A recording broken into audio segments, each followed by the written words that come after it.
சரி. இப்போ வந்து கிளைமேட் வந்து சில் கிளைமேட்டா இருக்கு, மழை பெய்யுது. இன்னும் வந்து இப்போ பனி வந்து கொஞ்சம் ஏர்லியராகவே ஸ்டார்ட் ஆயிடுச்சு. கரெக்ட்டுங்களா? ஸோ அதுக்கு ஏத்த மாதிரி இன்னைக்கு வந்து நம்ம செஷன் வந்து பண்ணலாம் அப்படிங்கிறது தான் இன்னைக்கு இது பண்ணிருக்கு. கோல்டு, காஃப், இல்ல சைனஸ் இந்த மாதிரி பிரச்சனைகள். நார்மலா கோல்டு பாத்தீங்க அப்படின்னா 2 காரணத்தினால வரும். ஒண்ணு அவுட்டர் என்விரான்மெண்ட்னால, அதாவது இந்த மழை இல்ல சில்னஸ்னால நம்மளுக்கு கோல்டு வரும். இன்னொரு காரணம் என்ன அப்படின்னு பாத்தீங்கன்னா, நம்ம உடல் வந்து உஷ்ணம், சூடு அதிகமாயிடுச்சு அப்படின்னாலும் நம்மளுக்கு வந்து கோல்டு வரும். ஆனா இப்ப நம்ம என்ன பண்ணிடுறோம் அப்படின்னா, கோல்டு வந்ததுக்கு அப்புறம் உடனே ஒரு ஆன்டிபயோட்டிக்கோ, டேப்லெட்டையோ எடுத்து உடனே வந்து அந்த கோல்ட வந்து ஸ்டாப் பண்ணிடுறோம். நார்மலா கோல்ட வந்து கொஞ்சம் வந்து வர விடணும். நம்மளுடைய உடம்புல உள்ள கழிவு வந்து இப்ப அக்யூபங்க்சருடைய தத்துவமே பாத்தீங்க அப்படின்னா, நம்ம வேற ஒரு பிரச்சனைக்காக நம்ம நீடில் போட்டோம். இப்ப பீரியட்ஸ் பிரச்சனைக்காக போடுறோம். இல்ல வந்து சுகர், பிபி வாட்டெவர் எதுக்காகவாவது நம்ம நீடிலிங் போடுறோம் அப்படின்னா, முதல்ல உடல்ல என்ன நடக்கும் அப்படின்னா, டிடாக்ஸ் பண்ணும். அதாவது கழிவை வந்து எப்படியாவது வெளியேற்ற வந்து ட்ரை பண்ணும். ஒண்ணு பீரியட்ஸ் அந்த மாசம் நிறைய போகலாம். இல்லாட்டி நார்மலா மோஷன் பாத்தீங்கன்னா, ஒரு தரம் போறவங்க ஒரு 2, 3 தரம் போவாங்க. சில பேர் யூரின் மட்டும் ஈவினிங்ஸ் நீடிலிங் எடுத்துட்டு போவாங்க. ட்ரீட்மெண்ட் முடிச்சுட்டு போவாங்க. நைட்டு நான் 2, 3 தரம் எனக்கு தூக்கம் டிஸ்டர்ப் ஆச்சு மேம். யூரின் போயிட்டு வந்தேன். சோ அதாவது என்னன்னா, நம்மளுடைய கழிவை வந்து வெளியே தள்ள தான் ட்ரை பண்ணும். சோ இயற்கையாவே உடலுடைய இது டிசைனுமே அப்படிதான். சோ கோல்ட வந்து நம்ம மாத்திரை போட்டு அடைக்கும் பொழுது என்ன பண்ணோம் அப்படின்னா, ஓகே பிரெயினுக்கு வந்து சிக்னல் வந்து போகும். இவங்க நான் வந்து டிடாக்ஸ் பண்ணதான் ட்ரை பண்ணேன். இவங்க மாத்திரையை போட்டு ஸ்டாப் பண்ணிட்டாங்க. நான் எப்படி வந்து கழிவை வெளியே தள்ளுறது அப்படின்னோன்னா, பிரெயின் வந்து நம்மளுக்கு மோஷன் மூலமா கழிவை தள்ளுறதுக்கு சிக்னல் கொடுக்கும். அதை நம்ம என்ன பண்ணுவோம்? அதையும் நிப்பாட்டுறதுக்கு என்னத்தையாவது போட்டுருவோம். இப்படி நிப்பாட்டி கழிவு வெளியேறாகாம நம்மளுடைய உடல் ஸ்கின்ல வந்து காமிக்க ஆரம்பிச்சு. தோலுடைய ட்ரைனஸ் இல்ல வந்து இச்சிங்.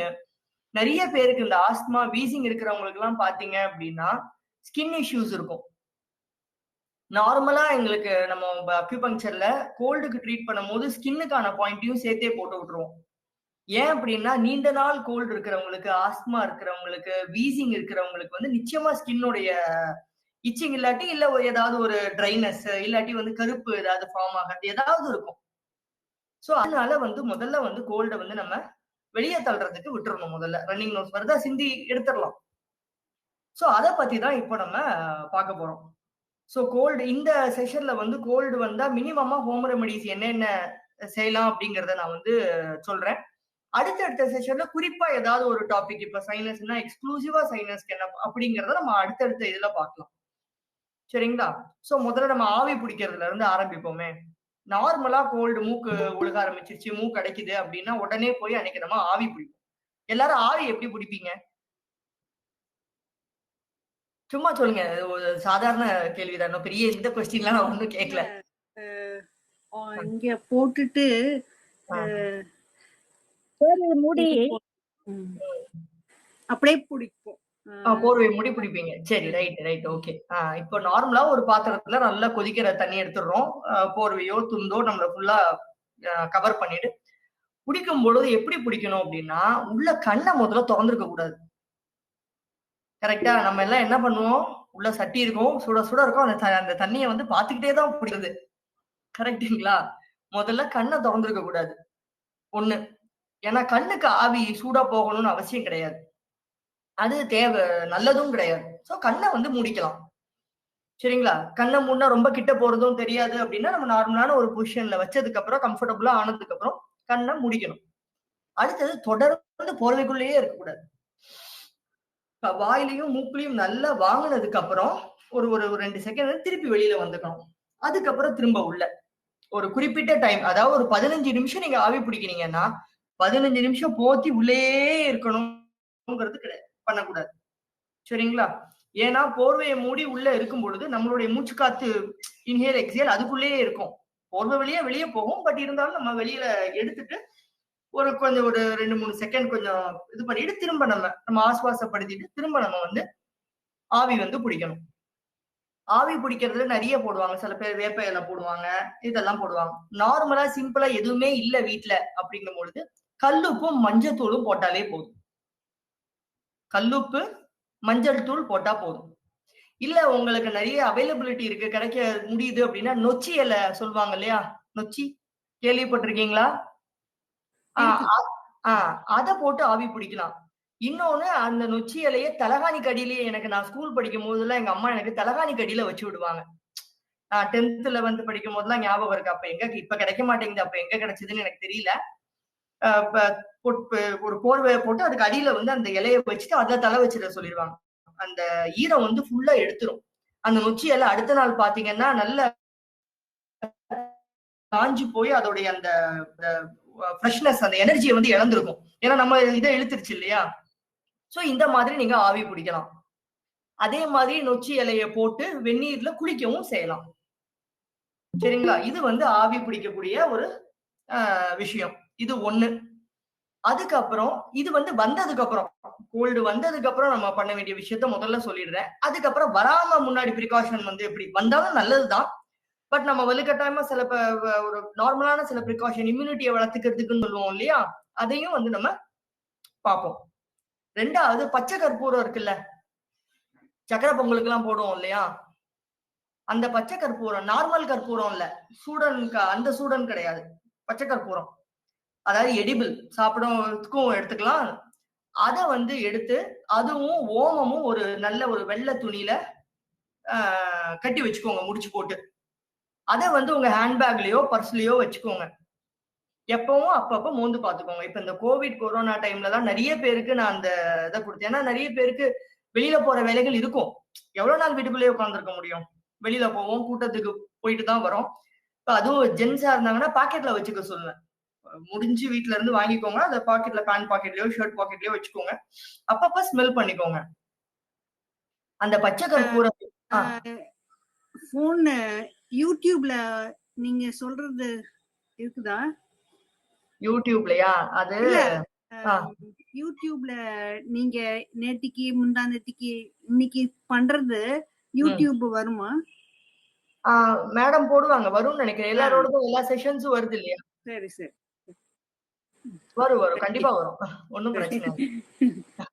அந்த பச்சை கற்பூரம் என்ன பண்ணும் அப்படின்னீங்கன்னா, பச்சை கற்பூரம் நம்மளுடைய மூச்சு குழாயில இருந்து லங்ஸ் வரைக்கும் அந்த பாதை இருக்கு இல்லையா, ரெஸ்பிரேட்டரி பேசேஜ் இருக்குல்ல, அது எல்லாத்தையும் சுத்தம் பண்ணி விடும். சோ நம்மளுக்கு ஒரு நல்ல ஃப்ரீ பிரீத் கிடைக்கும். அதே மாதிரி பச்சை கற்பூரத்தை மோந்து பார்த்து நீங்க டெஸ்ட் பண்ணணும்னா, அந்த கோல்டு இருக்கிற டைம்ல மோந்து பார்த்து அப்படி பண்ணீங்கன்னா உங்களுக்கு சளி வெளியே வரத ஃபீல் பண்ண முடியும். சரிங்களா? பச்சை கற்பூரம், ஓமம் ரெண்டையும் நல்லா கொஞ்சம் பொடிச்சு வச்சுக்க. ஏன்னா இவ்வளவு தட்டையா இருக்கும் பச்சை கற்பூரம். சில இடத்துல தூளா கிடைக்குது, சில இடத்துல இவ்வளவு நீங்க நல்லதா பார்த்து வாங்கிக்கோங்க. இப்ப இந்த கோவிட்க்கு அப்புறம் அதுக்குமே நிறைய கலப்படம். நம்ம மக்கள் தான் அதை தொடர்ந்து யாராவது ஒருத்தர் வாங்குறாங்கன்னா அதுக்கு டிமாண்ட் அதிகமாயிடுச்சுன்னா கலப்படமும் அதிகமாயிடுது. அதனால பார்த்து வாங்கிக்கோங்க. வாங்கிட்டு நல்ல வேட்டி துணியில, வெள்ளை துணியில இல்ல மல்லு துணி ஏதோ ஒண்ணு அதுல நல்லா முடிஞ்சு வச்சுட்டு உங்க பர்ஸ்லயோ இல்ல வெளியில போகும்போது, இல்ல ட்ரெயின்ல ஏசில போறீங்க, கார்ல போறீங்க, இல்ல பஸ்ல போக வேண்டியது இருக்கு, மோந்து பாத்துட்டீங்கன்னா நோஸ் பிளாக்ல இருந்து இந்த பேசேஜ் வரைக்கும் உங்களுக்கு எந்த தூசு தும்பு கூட தங்க விடாம பண்ணிடும். இது 2. 3வது சின்ன குழந்தைங்களுக்கு எல்லாம் பண்ணுவாங்க. நார்மல் சூடா இருக்கு இல்லையா, பச்சை கற்பூரம் கிடைச்சா நல்லது. இல்ல நார்மல் கற்பூரத்தை என்ன பண்ணுவாங்க, தேங்காய் எண்ணெயோட சூடு பண்ணிடுவாங்க. அது கேள்விப்பட்டிருக்கீங்களா? எல்லாரும் கேள்விப்பட்டிருப்பீங்கன்னு நினைக்கிறேன். இப்ப என் பசங்களுக்கு எல்லாம் கூட சின்ன வயசுல அதை நெஞ்சில தேய்ச்சி விடுவோம். தொட்டுல தூங்கும் பொழுது ரொம்ப அதுக்கு தூக்கம் வரல அப்படின்னா அதை தேய்ச்சி விட்டதுக்கு அப்புறம் அந்த மாதிரி தேங்காய் எண்ணெயை காய்ச்சி வச்சுக்கோங்க. கோல்டு இருக்கு, இல்ல ரொம்ப தூசியான ஒரு இடத்துக்கு போறோம், இல்ல ரொம்ப பனி டஸ்டியா இருக்கு, பொல்யூஷன் அதிகம், அந்த மாதிரி இடத்துல போகும்பொழுது அந்த தேங்காய் எண்ணெயை இந்த மூக்கோடைய துவாரங்கள் நாஸ்ட்ரில்ஸ் இருக்கு இல்லையா, 2 ஓட்டையோட நாஸ்ட்ரில்ஸ் ரிம்ல அந்த எண்ணெயை தேய்ச்சி விட்டுக்கோங்க. சோ கற்பூரத்தோடைய வாசமும் உள்ள கிடைக்கும். இந்த எண்ணெய் தேங்காய் எண்ணெய் என்ன பண்ணும், நார்மலா புண்ணுக்கெல்லாம் போடுவோம். தேங்காய் எண்ணெய் என்ன பண்ணும், எந்த கிருமியும் அது மேல உட்கார விடாது. இப்ப கையில ஒரு புண்ணு பட்டுருச்சு, இல்ல கால்ல ஒரு புண்ணு பட்டுருச்சுன்னா தண்ணி படாம குளிங்கன்னு சொல்லுவாங்க. அப்ப நம்ம என்ன பண்ணுவோம், அங்க தேங்காய் எண்ணெய் போட்டுட்டு குளிப்போம். பார்த்திருப்பீங்க. ஏன்னா தேங்காய் எண்ணெய் போட்ட இடத்துல மேல தண்ணி ஒட்டாது. கரெக்டுங்களா? அதுக்கப்புறம் தொடச்சிட்டு ஆயின்மெண்ட்டோ இல்ல வேற ஏதாவது மஞ்சளோ ஏதாவது போட்டுக்குவோம். அதே மாதிரிதான் மூக்கு துவாரங்கள்ல இந்த கற்பூரம் காய்ச்சின தேங்காய் எண்ணெய் தேய்ச்சி விட்டுட்டோம் அப்படின்னா 2 விஷயம். ஒண்ணு, நல்ல அந்த கற்பூரத்தோடைய வாசம் உங்களுக்கு கிடைக்கும். இன்னொன்னு, ஃபர்தரா எந்த இன்ஃபெக்ஷனோ இல்ல தூசியோ நம்ம மூக்குக்கு போகாது. இதெல்லாம் எளிய ஆவி பிடிப்பீங்க. பச்சை கற்பூரத்தை எப்பவும் வச்சுக்கோங்க. அதே மாதிரி இந்த தேங்காய் எண்ணெய மூக்குடைய துவாரங்கள்ல போட்டுக்கோங்க. சரிங்களா? இது 3ம் வந்து நம்ம பண்ணலாம். இது தவிர்த்து கஷாயம் எல்லாரும் வீட்ல போடுவீங்கன்னு நினைக்கிறேன். அதனால அந்த ப்ரொசீஜர்லாம் நான் ஏன்னா எல்லாருக்கும் தெரிஞ்சது. அது வந்து நீங்க பண்ணுவீங்க. பால்ல பனங்கல்கண்டு போட்டு குடிக்கிறதோ, இல்ல மஞ்சத்தூள் போட்டு குடிக்கிறதோ, அதுவும் தெரிந்த விஷயம் தான். அதையும் நீங்க வந்து பண்ணுவீங்க. தொடர்ந்து இப்ப இந்த பனிக்காலம் வந்துடுச்சு. இதெல்லாம் கோல்டு வந்ததுக்கு அப்புறமும் பண்ணலாம். வரதுக்கு முன்னாடியும் பண்ணலாம். வெத்தல வீட்ல செடி வச்சிருக்கிறவங்க வச்சிருப்பாங்க. கடையில கிடைக்குதுன்னா வெத்தல.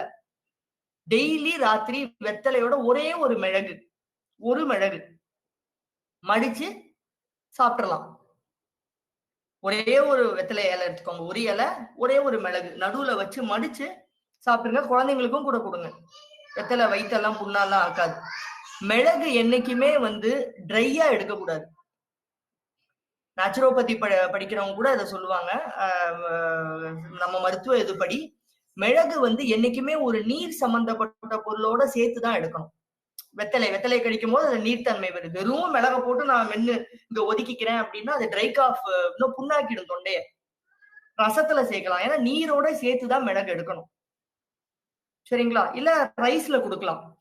சோறு பசங்களுக்கு இது பண்ணீங்கன்னா மிளகு சாதம் கொடுக்கலாம். கொஞ்சம் நெய்யோ நல்லெண்ணெய்யோ போட்டுட்டு மிளகை நல்லா பிடிச்சிட்டு நீங்க விறகி கொடுக்கலாம். சோ வெத்தலையோட ஒரு மிளகு சாப்பிட்டீங்க அப்படின்னா தினமும் ராத்திரி சாப்பிட்டு படுத்தீங்க அப்படின்னா நம்மளுக்கு இயற்கையாவே கோல்டு வந்து பிடிக்காது. சோ இதெல்லாம் எளிமையா நம்ம வீட்ல செய்யக்கூடிய விஷயங்கள். ஓமவல்லி அதுவும் தெரிஞ்சிருக்கும். இந்த கற்பூரவல்லி எப்படின்னாலும் சொல்லலாம் அத. அது வந்து சூடுலாம் கிடையாது. அது வந்து அந்த கஷாயம் எரியவும் செய்யாது. நீங்க பெருசா அதுக்கு வந்து மெனக்கெட வெறும் தண்ணிய இலைய நல்லா கழுவிட்டு அது எங்கனாலும் வளரும். அதாவது வெயிலு, மழை, குளிர் எங்கனாலும் ஓமவல்லி வளரும். பார்த்திருக்கீங்களா? வளர மாட்டுது. வளர மாட்டேங்குதா? வளரும். நீங்க மவுண்ட் ரோடு பக்கம் போனீங்கன்னா இந்த மீடியன் வச்சிருப்பாங்க இல்லையா நடுவுல, அந்த பக்கம் வண்டி போகும், இந்த பக்கம் வண்டி போகும். நடுவுல எல்லாம் செடி வச்சிருப்பாங்கல்ல, அங்க கூட ஓமவல்லி இலை பார்த்திருக்கேன் நானு. எங்கனாலும் வளரும். நீங்க ஒரு ஒரு கொப்பை உடைச்சிட்டு வந்து ஸ்னெயில் கடிச்சிடுச்சு. ஸ்னெயில் கடிச்சிச்சா? அதுக்கு அது இலையே கடிச்சிச்சா? நம்ம வீட்டுல ஓம வள்ளி எல்லாம் வச்சீங்க அப்படின்னா 2 எடுங்க, தண்ணியில போடுங்க. அது ரொம்ப எல்லாம் எரியெல்லாம் செய்யாது. அதோட தேன் கலந்து நீங்க குடுத்துடலாம். பசங்களுக்கும் கொடுக்கலாம், நம்மளும் குடிக்கலாம். ரசத்துலயும் போடலாம். ஓமவல்லி ரசம் போடலாம். ரொம்ப உஷ்ணம்லாம் ஆகாது. நார்மலா தக்காளி எல்லாம் போட்டு ரசம் வைக்கிறோம்ல கொத்தமல்லியோட 2 ஓமவல்லி இலையும் போட்டுடலாம். நல்லா ரசம் வந்து நல்லா அந்த ஹெர்பல் ஃபார்ம்ல நல்லா இருக்கும். வித்தியாசமா உங்களுக்கு ஆடா டேஸ்ட் இருக்காது. இதெல்லாம் நம்மளுடைய உணவு முறையிலேயே கொண்டு வரக்கூடிய விஷயங்கள். நம்ம நார்மலாவே நம்ம பீப்புள் வந்து அதுக்கு ஏத்த மாதிரிதான் நம்ம ஃபுட்டு வந்து இந்த முன்னாடி சமைச்சு சாப்பிட்டுருக்கோம். நார்மலாவே ரசத்துல தினமுமே வந்து மிளகு இருக்கும், தினமுமே சீரகம் இருக்கும். கரெக்டுங்களா? சோ இதெல்லாம் கோல்டு வரும் பொழுதோ இல்ல இந்த மாதிரி சில் கிளைமேட்ல நம்ம ரெகுலராவே வந்து செஞ்சுக்கலாம். சரிங்களா? இப்ப நம்ம சில புள்ளிகளுக்கு வருவோம். கோல்டு வந்துருச்சு இல்ல வரதுக்கு முன்னாடி முதல்ல வந்ததுக்கு அப்புறம் உள்ளதை பார்ப்போம். வந்தா என்னென்ன பண்ணும்? தலைவலிக்கும். இல்ல தலைவலிக்கடி மூக்கு நிச்சயம் ஒழுகும். கரெக்டுங்களா?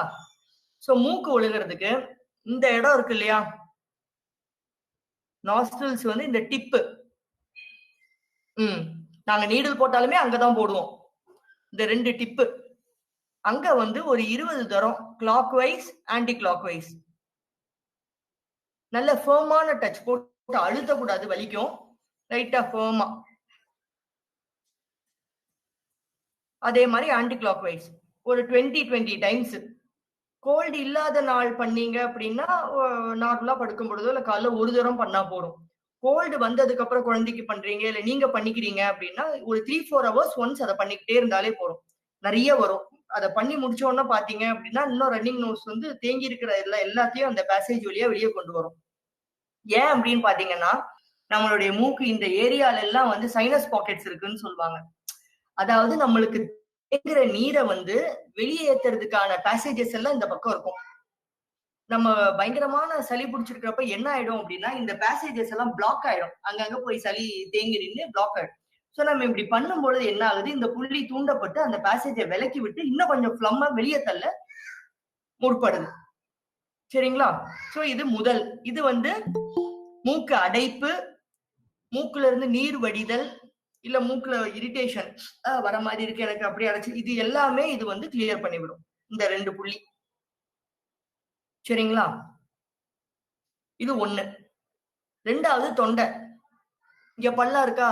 இங்க 2 எலும்பு இருக்கும். எல்லாருக்கும் தெரியுது இல்லையா? இங்க 2 எலும்பு.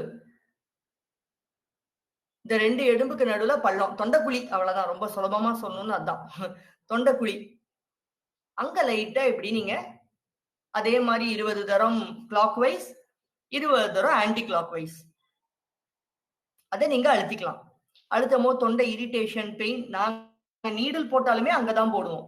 நாடியை பார்த்துட்டு நாடியோடைய புள்ளிகளை தூண்டினதுக்கு அப்புறம் சிம்டமேட்டிக் புள்ளிகள்னு சொல்லுவோம். அதாவது நாடி புள்ளிகள் வந்து நம்மளுடைய அன்றாட என்னென்ன வேறுபடுதோ அதுக்கு ஏத்த மாதிரி உள்ள ட்ரீட் பண்றதுக்கு.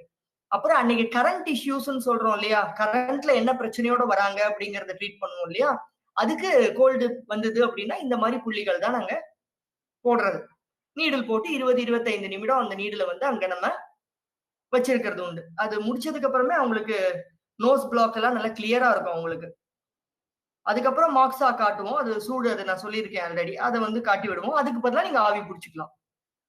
நாங்க காமிக்கிறதுக்கு பதிலா நீங்க அந்த ஸ்டிக் எல்லாம் இல்லாததுனால நீங்க ஆவி வந்து அதை பண்ணிக்கலாம். சோ இது இது சோ இது நான் சொன்ன மாதிரி மூக்குல நீர் வடிதல், மூக்கு அடைப்பு, இல்ல எரிச்சல் இதெல்லாம்.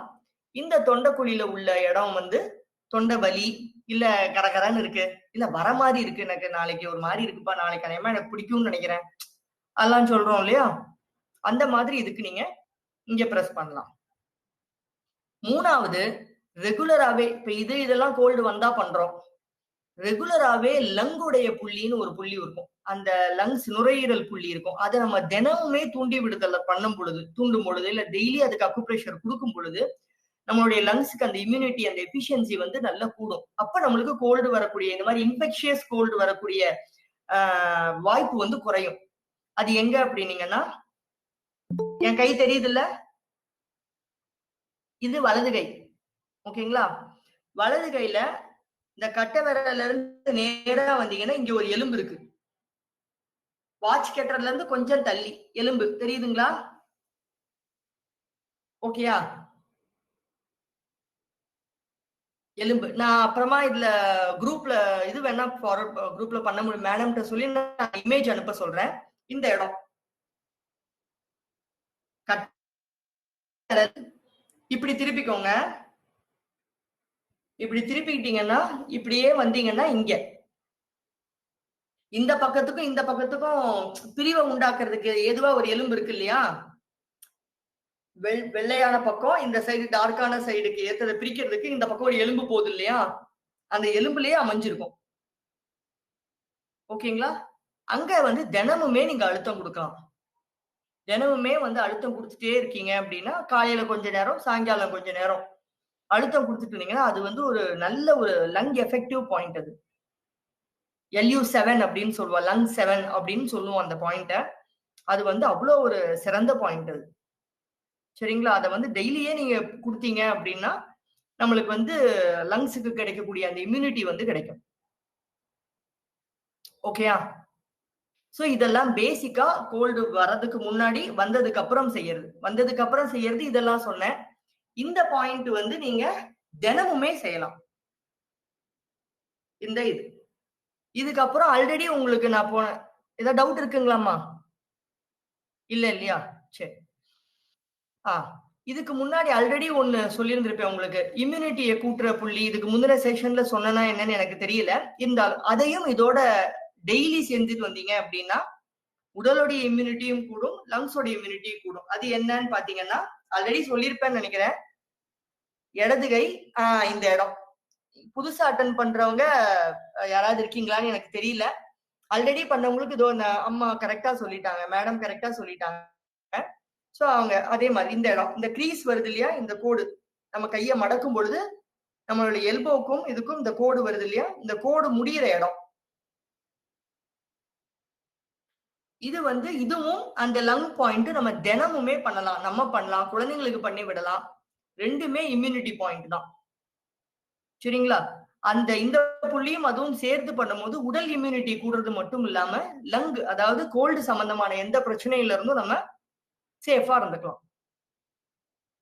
ஓகேயா? சோ இத வந்து தொடர்ந்து நீங்க வந்து பண்ணுங்க. வெளியில போயிட்டு வரவங்க வந்து தினமுமே ஆவி பிடிக்கிறது ஒரு நல்ல விஷயம். இந்த பச்சை கற்பூரம் வந்து வீட்ல எப்பவும் வச்சுக்கோங்க. இது எப்பவும் வச்சுக்கிட்டீங்க அப்படின்னா, குழந்தைங்களுக்கு வந்து நீங்க முகர்றதுக்கோ, இதுக்கோ வந்து அப்பப்போ நீங்க வந்து குடுக்கலாம். நீங்க பார்த்தீங்களாம்மா, இந்த இந்த பாயிண்ட் ஆல்ரெடி சொல்லியிருக்கேன்னு நெனைக்கிறேன். எல்ஐ 11ன்னு சொல்லுவோம். இம்யூனிட்டியோட பாயிண்ட். அந்த லங் பாயிண்டோட சேர்த்து இதையும் நீங்க அதே மாரி clock wise 21 times, anti clock wise 21 times. ஓகேயா? சோ இதுதான் இன்னைக்கு பேசிக்கா கோல்டு காஃப்ல கவர் பண்ணது. இப்ப எதனால கோல்டு காஃப் வருது அப்படிங்கறத நம்ம அடுத்தடுத்த செஷன்ல பார்ப்போம். ஏன்னா சில பேருக்கு வந்து பொல்யூஷன் தூசினால மட்டும் தான் வரும். கிளைமேட்லாம் பெருசா பாதிக்காது. அலர்ஜினால வரும். சில பேருக்கு பெர்மனன்ட்டா சைனஸ் இருக்கும். அது இந்த கோல்டு டைம்ல அதிகமாகும். சைனஸ் எல்லா பாக்கெட்ஸ்ல இங்கெல்லாம் அப்படியே வீங்கி போய் கண்ணுல இருந்து தண்ணி வடியுது, இங்க இருந்து தண்ணி வடியுது எல்லாம் இருக்கும். இதெல்லாம் வந்து நம்ம அடுத்தடுத்த வரக்கூடிய செஷன்ஸ்ல வந்து நம்ம வந்து பார்க்கலாம். சரிங்களா? வேற ஏதாவது இதுல சந்தேகங்கள் இருக்கா? ஏதாவது நீங்க கேட்கணும்னா கேளுங்க. இந்த பச்சை கற்பூரமும் ஓமமும் துணியில கட்டி அது குழந்தைங்களுக்கு ஸ்கூலுக்கு கூட கொடுத்துடலாங்களா? தாராளமா ஒரு பாக்கெட்ல வச்சுக்கோங்கன்னு சொல்லிட்டீங்க அப்படின்னா, என் பசங்களுக்கு குடுத்து விட்டுருந்தேன். அதாவது இந்த கோவிட் முடிஞ்சு கொஞ்ச நாள்ல வந்து வீட்ல ஆளுக்கு ஒரு ஒரு இது முடிஞ்சு அவங்களோட இது ரப்பர் பேண்ட்ல இனிஷியல் வேணா எதையாவது ஒண்ணு சின்னதா போட்டு விட்டு குடுத்துறது. அப்பப்ப ஸ்மெல் பண்ணிக்கோங்க அப்படின்னு சொல்லிட்டு. டெய்லி மாத்தி மாத்தி கொடுத்துடணுங்களா? ஒரு 2 நாள் தாங்குமா. நம்ம அது ஸ்மெல்லு குறையுது அப்படிங்கும் பொழுதே நம்ம உள்ள நல்ல ஈர்த்து அது உள்ள போயிருக்குன்னு தான் அர்த்தம். ஸ்மெல்லு குறையலன்னா அவங்க அதை யூஸ் பண்ணவே இல்லைன்னு அர்த்தம்.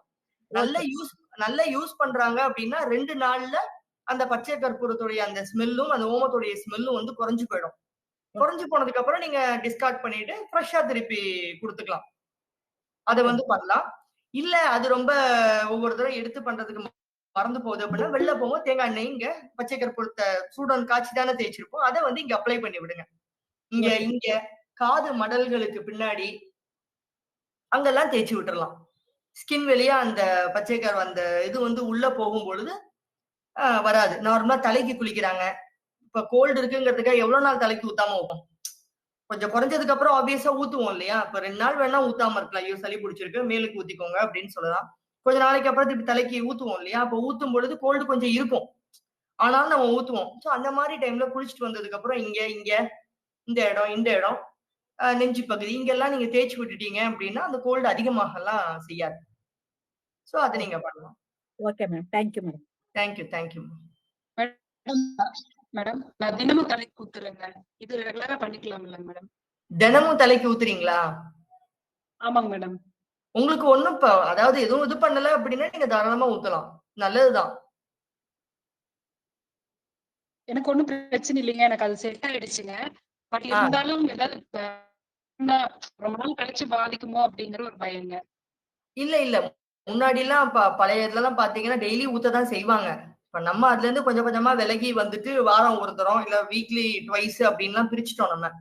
முன்னாடி வந்து அப்படிதான் ஊத்தி வேணா ரொம்ப சில் கிளைமேட்ல இப்ப நவம்பர், டிசம்பர் டைம்ல வேணா நீங்க கொஞ்சம் கம்மி பண்ணிக்கோங்க அவ்வளவுதான். எனக்கு தலைக்கு குளிக்கலன்னா தலைவலி வந்துருங்க மேடம். அப்ப குளிச்சிருங்க. அதனால ஒண்ணும் இல்ல. ஏன்னா என்னோட ஆட்சி அந்த டைம்ல எல்லாம் பாத்தீங்கன்னா தினமும் தான் குளிப்பாங்க. தினமும் தான் தலைக்கு குளிப்பாங்க. நம்ம தான் மாறி போயிட்டோம். அவங்க கரெக்டா தான் பண்ணிட்டு இருந்தாங்க. நம்ம வந்து மாறிட்டு சனிக்கிழமை தோறும் எண்ணெய் தேய்ச்சிலாம் குளிச்சுட்டு தான் இருந்தாங்க. நம்ம எண்ணெய் தேய்ச்சு குளிக்கவே இல்லாம புதுசா எண்ணெய் தேய்ச்சு குளிக்கும்போது கோல்டு வருது. அந்த கோல்டு வர்றதுக்கு பயந்து எண்ணெய் தேய்க்கிறதையும் பயந்து விட்டுடுறோம். ஏன்னா பசங்களுக்கு கோல்டு வந்துருது. கோல்டு வந்தா ஸ்கூலுக்கு போக முடியல. அடுத்தது எக்ஸாம் வருது. நம்மளுடைய அடுத்தடுத்த ரெஸ்பான்சிபிலிட்டி பாதிக்கப்படுது இல்லையா? அதனால இதெல்லாம் நம்ம குறைச்சிடுறோம். அச்சச்சோ வேண்டாம். எக்ஸாம் டைம்ல இப்ப எதுக்கு எண்ணெய் தேய்ச்சு தலை குத்திக்கிட்டு நம்ம அடுத்த தரம் பாத்துக்குவோம். இப்படியே நம்ம விட்டுடுறோம். பட் தினமும் தான் குளிச்சுட்டு வந்தாங்க. அதனால உங்களுக்கு ஒண்ணும் பண்ணல அப்படின்னா நீங்க ஆனா குளிச்சுட்டு வேணா நீங்க ஆவி பிடிச்சுக்கோங்க. நல்லா ஆவி பிடிச்சுக்கோங்க. இல்ல இந்த மாதிரி எளிய அந்த முறைகள்லாம் செய்துக்கோங்க. கோல்டு வராது.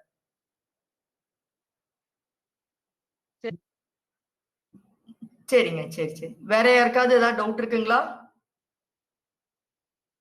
இல்ல. சரி, அப்போ இந்த செஷன் வைண்ட் அப் பண்ணிக்கலாம்னு நினைக்கிறேன்.